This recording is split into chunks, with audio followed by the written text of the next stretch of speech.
বিশেষ চাহিদা সম্পন্ন শিশুদের চিকিৎসায় বগুড়া শহরের ঠনঠনিয়া এলাকায় গড়ে ওঠে শিশু বিকাশ কেন্দ্র। কর্মকর্তারা প্রতিষ্ঠানটিকে অলাভজনক দাবি করলেও প্রতি শিশুর জন্য মাসে নেওয়া হয় 20 থেকে 30 হাজার টাকা।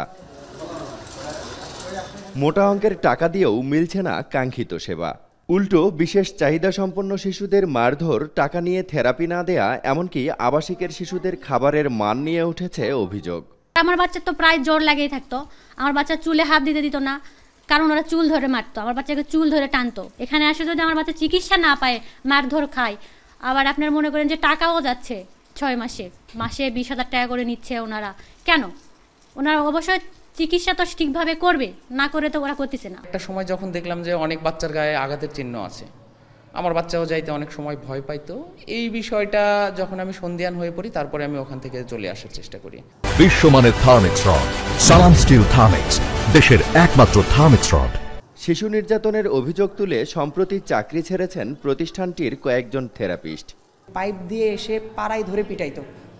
মানে এটা আসলে দেখে আমার কিছু কিছু সময় আমার চোখ দিয়ে পানি চলে আসতো। এখন ওনাদের প্রতিষ্ঠানে আমি আছি, আমি তো না করতে পারি না।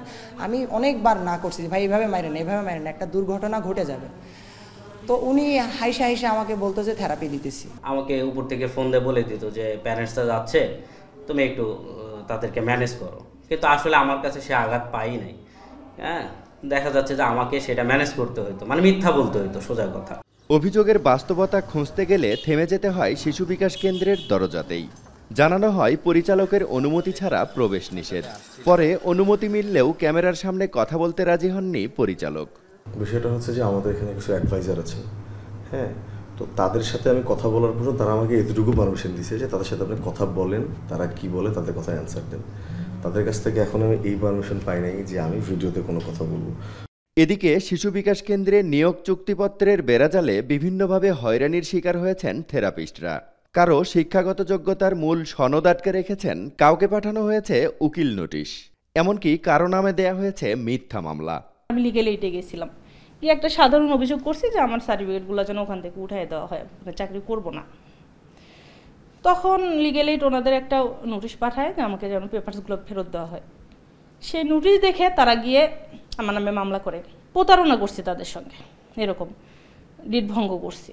প্রতিষ্ঠানটির সাইনবোর্ডে থাকা বগুড়া শিশু বিকাশ কেন্দ্র ও neuro development and disability management centre নাম দুটি বগুড়ার সমাজসেবা কার্যালয়ের অজানা। আবার দুটি সাইনবোর্ডেই লেখা একই রেজিস্ট্রেশন নম্বর, তবে নম্বরটি সমাজসেবা কার্যালয় থেকে প্রেরণা নামে নিবন্ধিত। এখানেও জালিয়াতির আশ্রয় নিয়েছে প্রতিষ্ঠানটি। আমরা অবশ্যই দ্রুত এই বিষয়টা তদন্ত করব। তদন্ত করে যদি দেখি যে আমাদের স্বেচ্ছাসেবী সংগঠনের বাইরে যদি এটা কিছু করে, তাহলে আমরা আমাদের স্বেচ্ছাসেবী আইন 1961 অনুযায়ী তার বিরুদ্ধে ব্যবস্থা গ্রহণ করব। 2016 সাল থেকে নানা চটকদার বিজ্ঞাপনের মাধ্যমে বিশেষ চাহিদা সম্পন্ন শিশুর অভিভাবকদের আকৃষ্ট করে প্রতিষ্ঠানটি। ভর্তির জন্য শিশু প্রতি নেওয়া হয় 25 থেকে 30 হাজার টাকা। রাজীব সেলিম, এখন, বগুড়া।